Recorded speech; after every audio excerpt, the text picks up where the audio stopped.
All right, folks, we'll get started. Welcome to the session today. My name is Reid Smith. I'm co-CEO of Ochre Education, and I'm lucky enough to work very closely with the team at Impact Assessment, and we're so excited to be able to bring the session to you today. I'm just going to bring up my screen. We've got a pretty jam-packed session ready for you today. We're focusing on data to decisions, making assessment count. We've been thinking carefully about some of the difficulties that schools and teachers have been having with data, particularly as we're measuring more and more. So this session is really aimed at being able to support you and your schools. As I said before, it's a starting point really for some of the discussions around data and information and how we might be able to take that information to start making good decisions about the instruction to come next.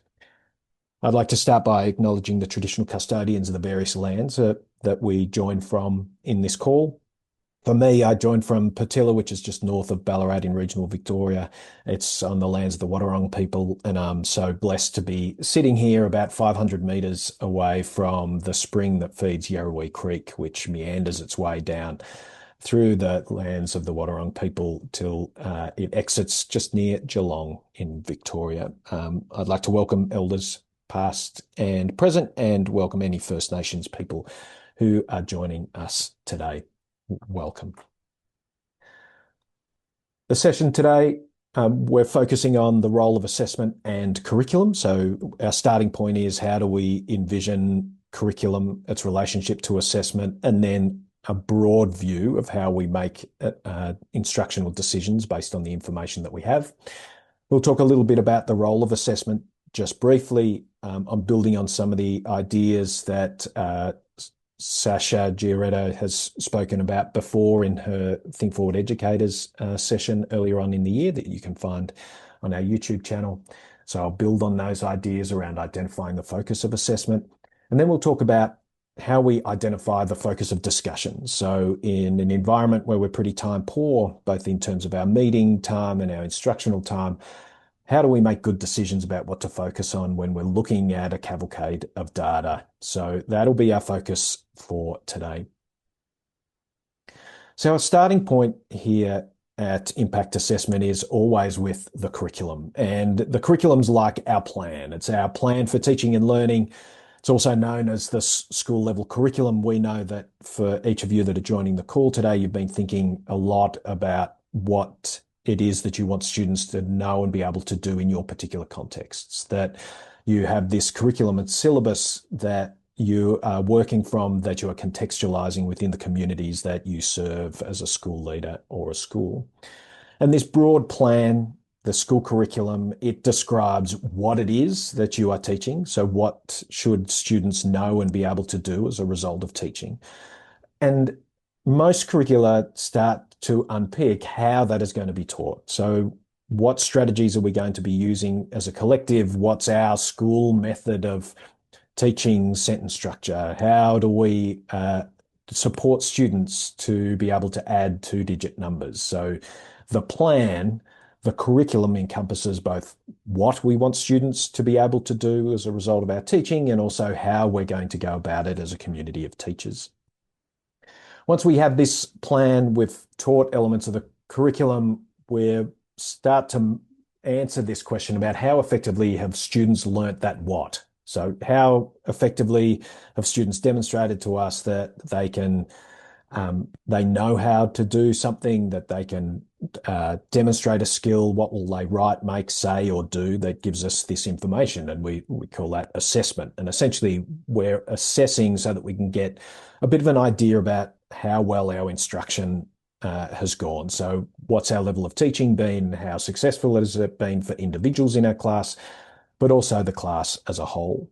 And from that assessment, and obviously in our session today, Impact Assessment, we sit really heavily in that space. We're really asking ourselves, have students mastered the what? And hopefully, if everything's been going well, we'd say, yes, all of our students have mastered the what. They can all do the things that we hope that they can do. They all know the things that we hope students should know. That is the ideal situation. But for We teachers who are in classrooms every day, unfortunately, that's not the reality every day, and it's not the reality across all of our students all of the time. That's obviously our desired state. However, a lot of the time when we measure our students' progress and achievement over time, the answer to the question, have students mastered the what, sometimes is no. There are individuals in our class or our class as a whole have not managed to master the what. The things that we hope that they'd know and be able to do as a result of our teaching, they're unable to demonstrate it on the assessment. And we think that there's a couple of follow-up questions that are really important to inform our next action steps. So one of the questions is the what that we were measuring actually in the curriculum? So when we've set our assessment task, we've got some information back that our students maybe do not know or are unable to do something that we'd hope that they do. The first question that we should always ask ourselves is, do we actually teach them how to do that thing? And it's eternally surprising to me how often, when you go back and you have a look at your lesson materials and your lesson plan, sometimes you find, oh, actually, we didn't actually teach the students how to do this particular thing. And so our action step at that point is we actually need to put that into the curriculum, right? So the recorded curriculum, the plan for learning that sits for our school, we need to add in some of those elements into our curriculum. Now, sometimes we get that information from external assessments. So I know at my school in the past, we've got results back from NAPLAN or from PAD assessments or from phonics screeners. And then when we've worked our way through considering what it is that our students can and cannot do at a point in time, sometimes we find we just haven't even taught that thing. So we've got to make a decision about, is that thing valuable for our kids to know? And if it is, we need to put it back into the curriculum. A different question arises, though, or a different action comes about when we have students in our class that haven't mastered a particular set of ideas and concepts. However, we've definitely taught them. So we've spent the entire unit discussing, working, modeling, and guiding their practice, and they're unable to be able to demonstrate those skills. And really, that's the place that we're going to spend our time on today. So in other sessions, I think in the future, we're going to be discussing some of the other ways that we can move through this diagram, but really our focus is on situations in which we've measured a skill that we've definitely taught in the unit, and what do we do when our students have found it difficult to demonstrate that skill? And in particular today, how do we identify the best bet areas from all of our data to focus our attention on? Now, most of the time when we're working with assessments, assessment decisions begin with a question. So whenever we're setting an assessment or we're looking at assessment information, we're trying to answer some sort of a question. It might be as simple as, can our students add 2 single-digit numbers? It could be more complex, where we're thinking about, can students articulate a position on the Eureka Rebellion in a 2-paragraph piece? But our decision making around assessments begins with this idea of a question. There is something that we want to know about our students, and the assessment is trying to give us the answer about what our students know and can be able to do. So when we're thinking about assessment information coming back, there are a range of different roles that assessment fills within our school. So there are different ways that we can react. There's different ways that assessment can inform some of our work, and the questions that we ask are different in each of these cases, and the decisions that we make based on that information differs on the purpose of the assessment. So in some cases, it's feedback. So it's feedback to the student about what it is that they know and are able to do. So it informs their next steps. It informs their self-efficacy, so how they view themselves as learners in particular subject areas. So the assessment can give an accurate, or hopefully accurate, view of what a student is able to do and what they know at a particular point in time, so that we're able to make decisions on an individual student level. There's also a potential action that can arise from your assessment data, which sits around reteaching. So sometimes we're using that assessment data as teachers to make a judgment about what skills and knowledge might I need to reteach my class or reteach individual students within my class. So I'm using that assessment information to make instructional decisions about what to do next with individuals or groups of students within my class. The third category, which I alluded to earlier with our flowchart, is in redesign. So sometimes we get information back from our curriculum or from our assessment tasks that informs us that we need to do some form of a redesign of our curriculum. It's not serving the purpose for which it was intended. Some instructional sequences are not working. They might not be working for particular students in particular classes, so we need to redesign parts of the curriculum. And then, of course, there's a final element, which is reporting. So giving some sort of a judgment about where a student is at a particular point in time, their level of achievement against some sort of a standard that is reported on for the school's benefit, for individual students' benefit, and also for parents. And the assessments that we design, depending on what we intend to do with that information, can sometimes look a little bit different.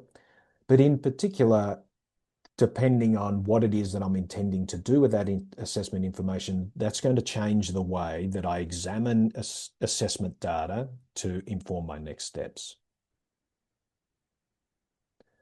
So our focus today is going to be on this reteach area. So we're just going to select one of those buckets, and I've selected the reteach.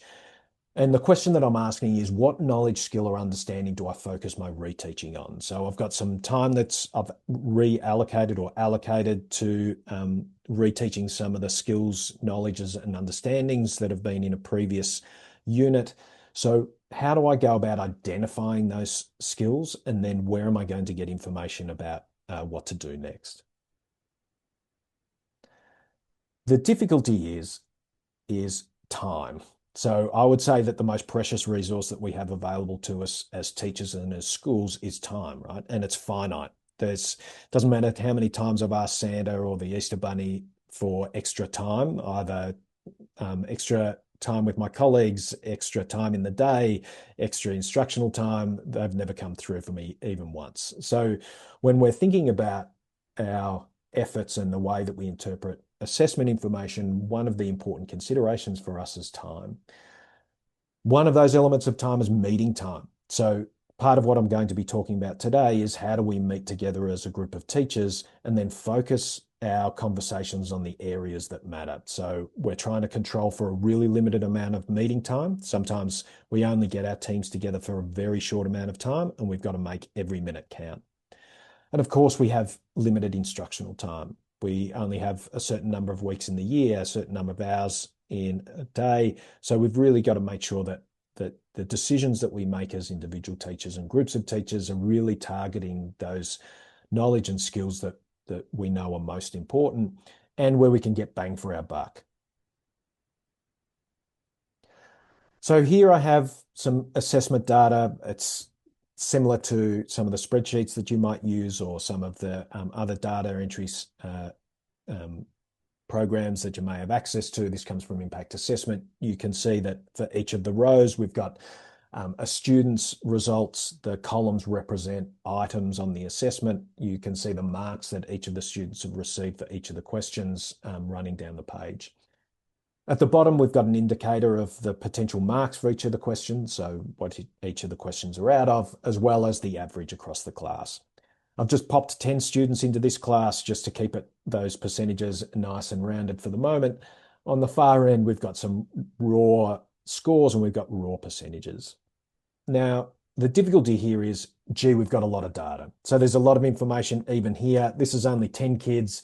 There's only 20 items on the assessments. I'm sure that you've worked with assessment tasks before that have many, many more items on your list. And sometimes it can take a while to be able to work your way through the data. There's just so much of it. And I've been in meetings early on in my career where basically our strategy was to start at question 1 and we'd just discuss each of the items from question 1 through to the end of the paper.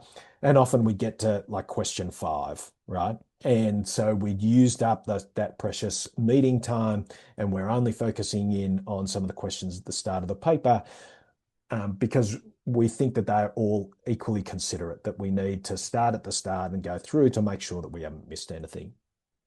My argument for today's session is we're much better off having a sense about where we focus our time, both our meeting time and our instructional time, based on the data that's coming through to us through spreadsheets a little bit like this.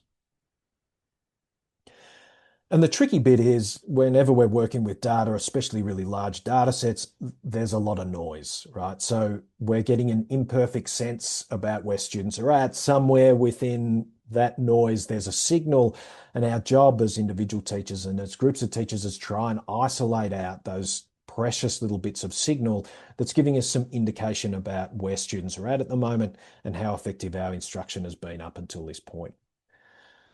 So our major question for today is, how do I identify what to spend time on? So how do I identify where I spend time in my meeting on, and how do I identify the items and the particular skills and knowledges that we're going to be spending time on with reference to that assessment data? And really our starting point for these discussions is, what is the target? So whenever we're looking at assessment information, we should have a bit of a sense of what is our expectations for student achievement on a particular item or a particular assessment. Do we expect that most of the students should be getting this correct? Is this a really hard item and it's going to be 1/4 of the class are going to pick up marks on this item, or it's going to be difficult? It's almost like a sense of what's normal, right? We need some sort of a benchmark, some sort of a target that we can make judgments against, because not all assessment items are equal. I'm sure if you've looked through a NAPLAN paper or something similar, you can quickly see that from item to item, the difficulty of each of those items is different. And so you'd expect that some students will find some things more challenging than other things.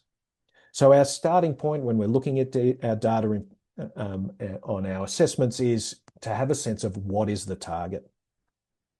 So here at Impact Assessment, we have a general grouping of assessments into these two categories, right? We've got sort of a mastery type of category, and we've got a comparative type of category. And we're going to start by looking at mastery. Mastery assessment items, they feature knowledge and skills that our students need to have mastered as a result of the unit of study. It's like, these are the non-negotiables. Our kids need to know these things. They need to understand these particular concepts. They need to be able to demonstrate proficiency with these procedures or ideas, because we're going to be building on these over the next 2 terms, 3 years, 10 years. So things to think about are, if you're teaching in the early years, it's some of those grapheme phoneme correspondences. It's imperative that our students have mastered those correspondences, because reading and writing depend on students understanding the reciprocity between sounds and the way that they're represented on the page. In mathematics, our students need to be able to trust the count. They need to be able to recognize numerals. They need to be able to order collections and numerals from smallest to largest. And similar ideas exist as we move through the school, and they exist in a variety of different subjects. They are like the building blocks that contribute towards perhaps more complex learning or future learning. So when we're thinking about mastery type assessments or mastery items, really what we want is every student can get this, right? It's imperative that our students know this, because so much depends on it. So really we're looking at close to 100%. So mastery type items, we're looking for, sometimes people say 80% or above. We're really looking for that top end level of achievement on assessment tasks. So when we're looking at assessment results, we're trying to identify items that are significantly lower than that, because that's where we're going to find those areas where it's much, where our efforts are better spent. So in terms of the types of questions you might get something like this fraction question, where you've got write the shaded fraction. You've got, this is for students who've been working for fractions, maybe in year 3 or year 4. They're providing pretty simple answers. There are not a lot of confounding factors. So there's a few things that students need to grapple with here, which is Some of these are shaded parts of collections and some are shaded proportions of shapes. So there's a few things that we're just adjusting here, but really these are foundational concepts that we want to build upon. And ideally our students have automaticity with these facts. Might be something like this science example, the components of a plant cell, can they recognize and name each of the organelles within this plant cell? It's really important because if we're going to be asking students to be able to differentiate between a plant and an animal cell later on in the unit, if they don't understand how a plant cell is constructed, it's going to make it really difficult for them to make those distinctions. And here's one that's sort of a little bit contentious. It sits a little bit more on the edge. This is a sentence expansion where we're working with who, when, where, and why for those people who are familiar with the writing revolution. This is something that over time we would want our students to be able to complete relatively automatically. So it's a skill where they're immediately able to identify who, when, where, and why, construct a sentence that's expanded from the kernel of he was nervous. In the early years of working with a question like this, it may not fit into that mastery basket, but later on, it builds in levels of complexity, and it becomes something that we are assuming that our students can do, right? That they can construct a sentence given some of those ideas and that they're able to build out kernel sentences into longer sentences as we develop long writing. So some examples of mastery items, I've included some from like paper assessments, but it could be adding two-digit numbers with regrouping. We really want our students to have procedural fluency. And so we're at some point in their learning, we want them to have mastered that technique. Could be writing a complex sentence when they're given a connective, so that we need our students to be able to demonstrate mastery of that. It could be you're in art and you're thinking about a pointillist painting technique and you're just developing students' abilities to be able to put together tidy and similar sized dots on a page. It's a really isolated skill, but when combined with other pointillist techniques, it can really produce something quite magical, but you can't get to the final piece of artwork without understanding that component point. Could be the definition of a scientific term, right? So we know that when you're explaining concepts, particularly in conceptual areas like science, if having definitions for particular terms means that you're much more likely to be able to explain phenomena later on using particular terms or understanding the difference between some of the phenomena that sometimes students can get mixed up. Now, most of the time, and this is not a hard and fast rule, just the edges here are a bit blurry, but most of the time mastery items do not require a judgment of quality. So usually you're not saying, oh, geez, this is a 5 out of 5, or this sentence is a lot better than that sentence, or this drawing's a lot better than this. Usually they're the mastery items ticking off whether something is correct or incorrect, or it might be how many of the features that you would expect to see in that particular item are you actually seeing. And most of the time, particularly for younger students, they don't have a lot of confounding elements. And so what I mean by confounding elements is you're not introducing many different components and testing kids on many things at the same time. So an example of a problem that or an item that might have confounding elements might be a worded problem in mathematics, because a student has to be dealing with some of the mathematical ideas and procedures at the same time as really working on their reading comprehension, particularly in the context of mathematics, right? You've got these two elements, the reading comprehension bit and the mathematical bit, and they're confounding each other, which is just making it a little bit trickier. So often when that happens, what we'd say that's probably more of a complex type response, and we might use a comparative analysis, which I'll describe later. If we were going to try for a mastery examination of that, we'd probably pull out the maths part and just isolate that. So if it was adding two-digit numbers, we'd test whether students can do that without a worded problem being introduced. So that's mastery. And then we might situate that same question in a worded problem, which then adds on the layer of the worded problem.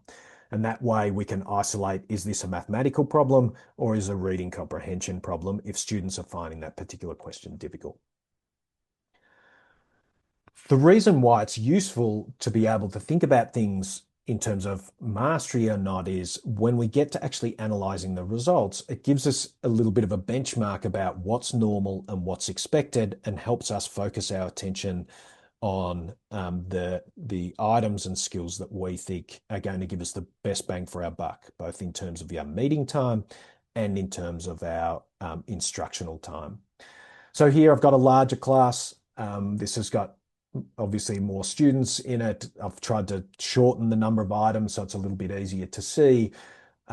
We've got a range of different performances down the bottom of the chart here. I've just zoomed it in a little bit.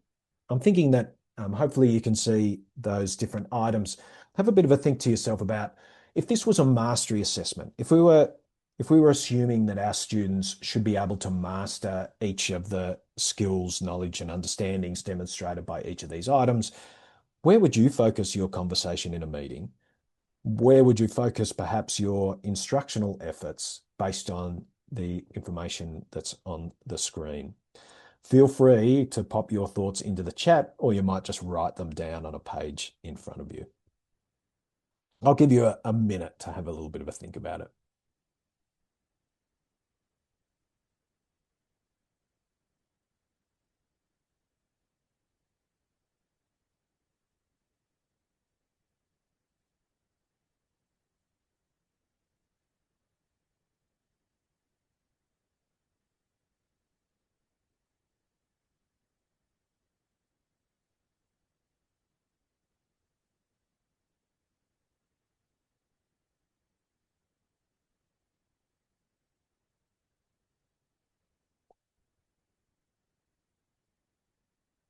Okay. Hopefully you've had a chance to have a look through and make your own judgments.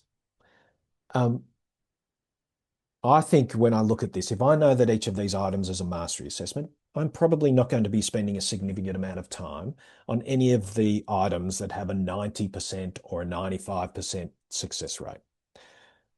That is, there are students within my class that are having difficulty with this particular concept or skill. However, I wouldn't use whole class time to be addressing that, and I probably wouldn't be using my meeting time to discuss alternative ways of being able to teach that particular concept, right? So it's not a waste of time for me to address that with individual students, but it's probably not the best bang for my buck. Instead, we're looking for some of those performances that are a little bit lower. So I could see that some people have been popping into the chat, maybe some of the results at around 70 or 75. You may make judgments to around the 50s and 53% as well. Some of your decision making, if you have to decide on which of those to focus on, particularly will be based on how important is mastery of those particular skills. So you may find that that skill that's at 50% there, it's a 2 mark question. When you're investigating that a little bit, there may be elements of that that are not as important for us to focus on, but gee, that perhaps that 70% question right near the end of the paper here, it's got some really important elements that we really need to hone in on. But as a general rule here, we're looking for some of the lower results. We're ignoring those high results, those 80s and 90s, in favor of spending our time discussing the mastery of students, or how we're going to teach students to mastery in some of those lower performing items. Now, the tricky bit is sometimes when we're looking at these mastery items, we start to think that all I've got to do is look at the low percentages, right? So you sort of get into a habit of thinking, oh, well, we just talk about the ones where it's like 30% or 22%, and then that's where we focus our time. However, that's not always the case. It is definitely true on the mastery assessments. If I was going to be starting off anywhere, I'd probably be starting at the 50s and 53s here and working my way up, particularly if there were items in there that they definitely needed to know for the future and that future learning relied on. But there's this category of assessment items that are not mastery items. And that general idea of just start at the lowest value may not necessarily hold. So this other form of item, this bucket of items that we have put together, is is our comparative items. And the reason that we call it the comparative bucket is because the way that we identify where we should focus our time is based on comparative information. So we've talked a little bit about mastery. So we're looking for as close to 100% for that particular category. In comparative, it's just a little bit more difficult to figure out what that target is. So in comparative data, some items that you're working on, and we're not necessarily looking at mastery of individual skills, at individual pieces of knowledge. Instead, we're trying to get a sense about how well students understand a particular concept, idea, or skill. And it might be that when you look at the item, you say, you know what, I could have taught the best set of lessons in the world, but not all my students are going to get this correct. Or it's just really, really difficult. Or this item is on the assessment because I want to separate out my students. I need to rank my students for grades. So it's sitting above the expected level. It might be that you've got a particular question that has a lot of confounding elements, right? So we talked about the worded problems earlier. I'll show some examples of tasks that I would see as being in this comparative data type range where just saying, okay, we're looking at anything under 80%, that heuristic doesn't hold in these cases. So let's have a look at some types of items or types of tasks that I think would fit in this category.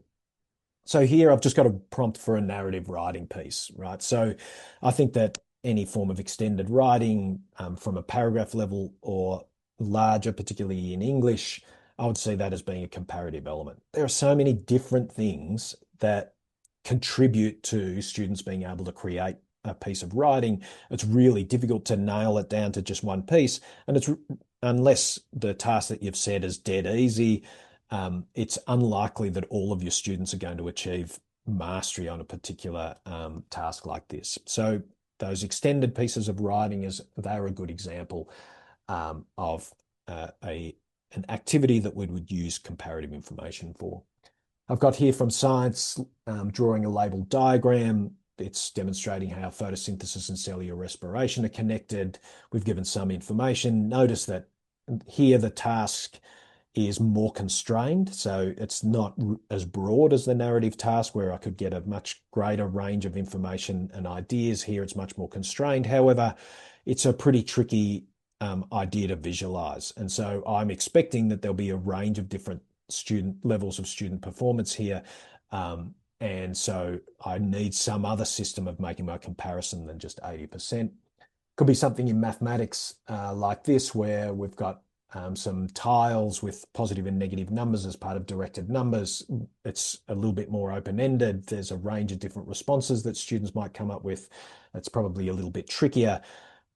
And really, when I'm thinking about that target, I got no idea. Like if I'm just looking at the task, I've got a relative notion about, oh, gee, I think this is harder than this, or most of my kids might get this, or less than half of my kids might accomplish this task. But it's really hard to get a handle on what am I expecting? So what's normal, if you like, normal level of achievement for a group of students? This is where this comparative type analysis comes into play. So with comparative type tasks, what we need is some sort of sense about what the target achievement or the comparison achievement should be, right? So what's my line in the sand about whether this is a good result for my class or a reasonable level of achievement and understanding for the kids that I have in my care. And that comparative information can come from a range of different sources, right? Could come from the achievement of other classes in your school. So you might share some of your results on a spreadsheet or an impact assessment or something similar. So you can look at all the different classes that you have running at year 7, and then you've got a bit of an idea about, oh, well, how did my kids go in comparison to some of the other students in my school? It might be that you've got information about other schools. So this could be, you might be part of a network of schools, you might be sharing information, the assessment platform you might be using might show results of other schools. Could be like NAPLAN and other places where you've got all of the schools in the country that are being rolled into a sample. It might be that you're working with a standardized assessment like PAT that gives you some information around some comparative and standardized information about cohorts. But so that gives you some sort of an idea about what you might expect for particular assessments and items.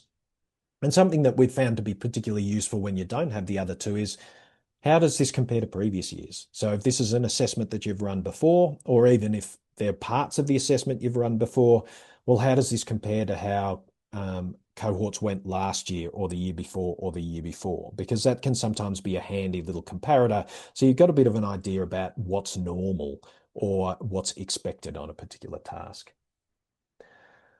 So if I'm looking at a data display like this here, I've got 4 different classes. So this is a slightly different view to what we saw earlier on, which featured my students as the rows. Here I've got the item level performance or achievement for 4 classes. So you've got MA1, MA2, MA3, and MA4.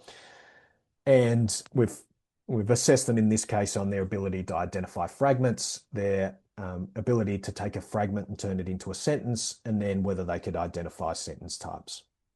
And so what I can do is, if this is not a mastery type assessment and mastery items, is I can actually use some of the information when I'm looking at different classes to get a sense of, okay, where should I be focusing my attention?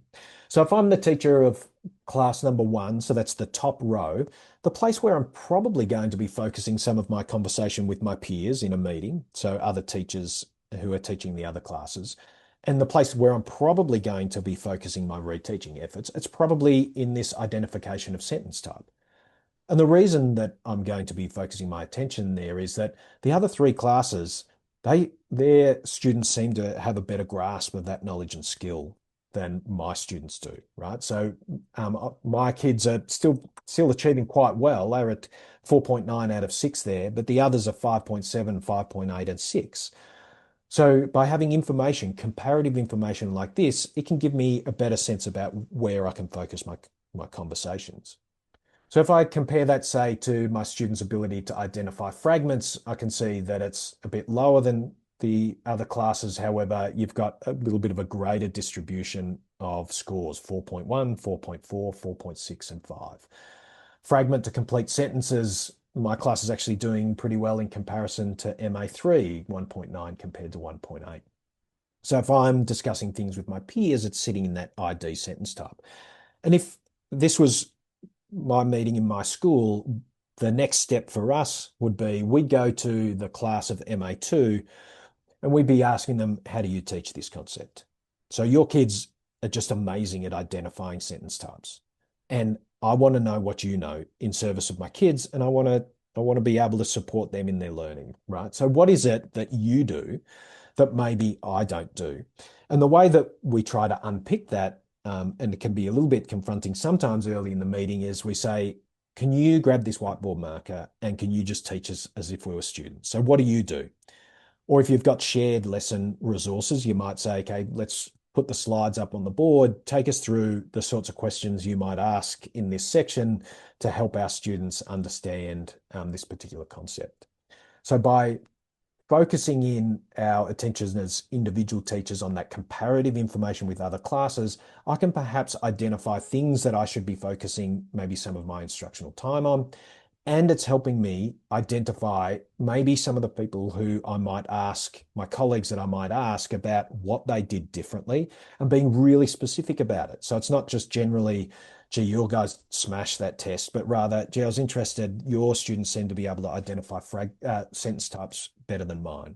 Why even is that? So that comparative information can be handy. Another way that you can do it is to compare to either other schools or other classes in other schools. So here I've just got a view where we've got a couple of schools where they've decided to share some of their assessment information, and they've collated it for the purpose of coming up with this comparative idea. So here we have 6 different classes, 3 from Ashvale Academy, or actually 2 from Ashvale Academy, 2 from Coastal Ridge Grammar, and 2 from Coorong Regional College. They've decided to compare how their students have gone on particular questions.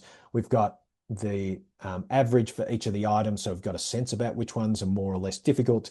And if I'm the teacher from this class that I've got a circle around, well, I might be looking at this question here, I might be tempted, right, to have a look at this 1.3. So I've been in meetings before where a teacher might say, can we have a look straight away at question 6? My kids are at 1.3. I can see that the other class from my school, they've gotten 1.6. Can we talk about this? Well, the reason why comparative information is really good is that 1.3 out of 2, that may not seem that great, 65%. However, when I compare it to all of the other classes, I've got this bar that's been provided through comparative information. It's actually above the average. 1.3 is actually a higher level of achievement than the average for the classes that I've got this data set for.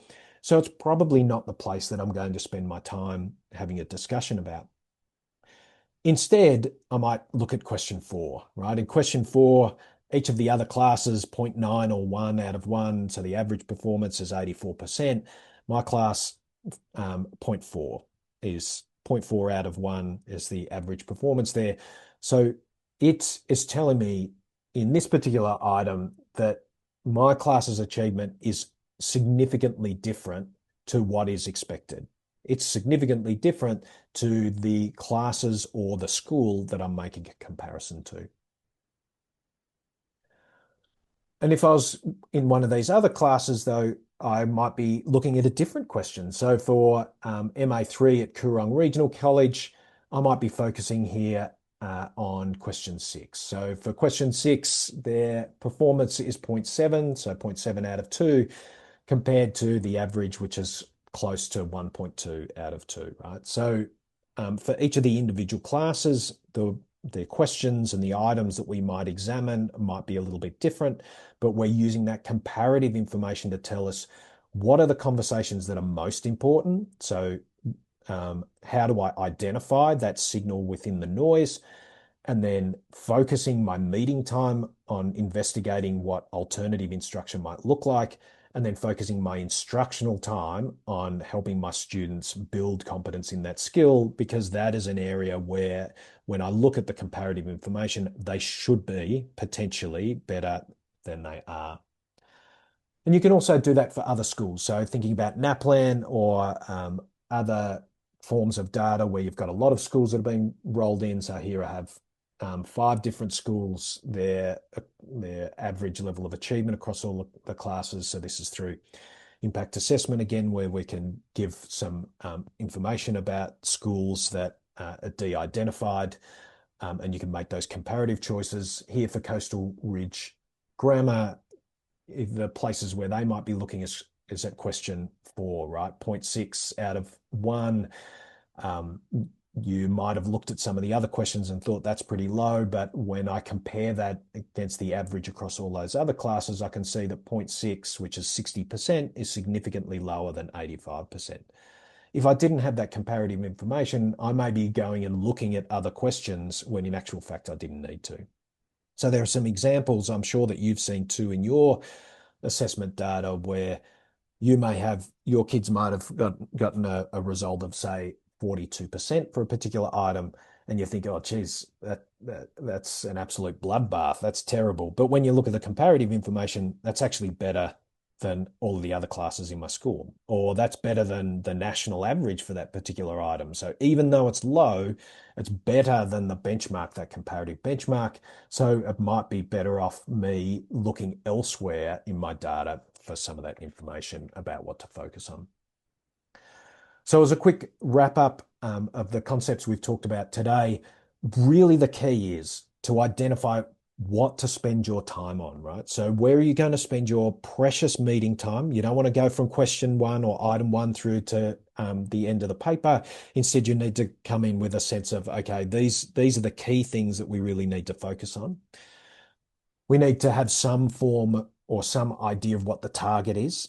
And that target is going to differ depending on whether it's a mastery item, so something that you expect your kids are getting right all of the time, as opposed to a comparative item, right, where you are comparing to something that is some level of achievement that's expected or normal or typical across your classes in your school or across the nation, and you're not expecting all of your students to get it correct.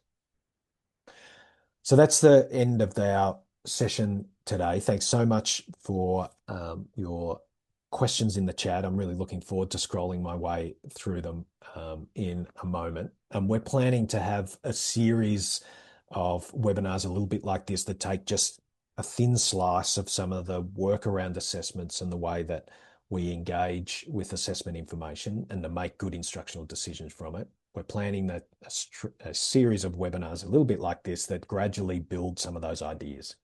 If you haven't already seen Sasha and her sessions, then it's worth going and having a look at the Think Forward Educator website. I think we've got a copy at Impact Assessment as well if you want to have a look at that. And the QR code just on the screen now just takes you to the Impact Assessment website.